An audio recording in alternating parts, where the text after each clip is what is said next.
आहोंच्या फरमाईशवर बिर्याणी बनवली, पण आहो जेवायला नाही येत. नमस्कार मंडळी, दुपारीचं चिकन आणून मॅरिनेट केलेला. आज आहो म्हणाले की बिर्याणी बनव, कारण खूप दिवस झाली बिर्याणीच बनवली नव्हती. तर कांदा वगैरे मी ते कापून घेतलेला आहे. तेलामध्ये खडे मसाले, कांदा टाकून छान शिजत ठेवला. टोमॅटो कापायला घेतले तर पोटच कापलं. या गोष्टींना आपल्या गृहिणींसोबत नेहमीच घडत असतात. कांदा वगैरे शिजला, त्यामध्ये टोमॅटो टाकला आणि दुसरीकडे ना मी लगेच बरिस्ता बनवायला घेतला. कांदा जो आहे तो तळायला घेतला. त्यानंतर कांदा शिजल्यानंतर त्याच्यामध्ये अद्रक लसूणची पेस्ट टाकली. बरिस्ता पण इकडून शिजून झालेला.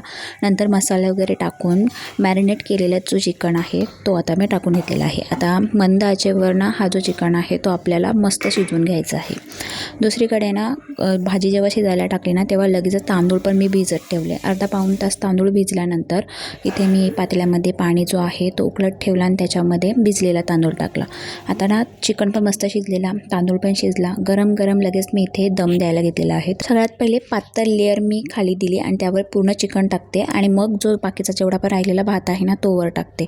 वरनं 2 हिरवा आणि पिवळा कलर टाकला, त्यावर बरिस्ता टाकला, कोथिंबीर टाकली आणि मग शेगडीवरच ना एकदम लो फ्लेमवर दम द्यायला ठेवला. बिर्याणी वाफत ठेवली. तोपर्यंत ना भांडी थोडीशी झाली होती तर ती घासली आणि किचन वाटा लगेच स्वच्छ केला. तेवढ्या वेळामध्ये ना बिर्याणी पण आपली खूप छान वाफळली होती. तिला पण खूप छान दम लागला होता आणि तुम्ही बघू शकता. अंघोळ वगैरे करून घेतली आणि तेवढ्यात माझ्या आहोंचा फोन आला की मी जेवायला येतो. तेव्हा मग मला जरासं बरं वाटलं आणि चेहऱ्यावर हसू आलं. मुलांना वगैरे जेवायला दिलं आणि मी आहोंसाठी जेवायला थांबली. तर असा होता आजचा दिवस. Bye bye.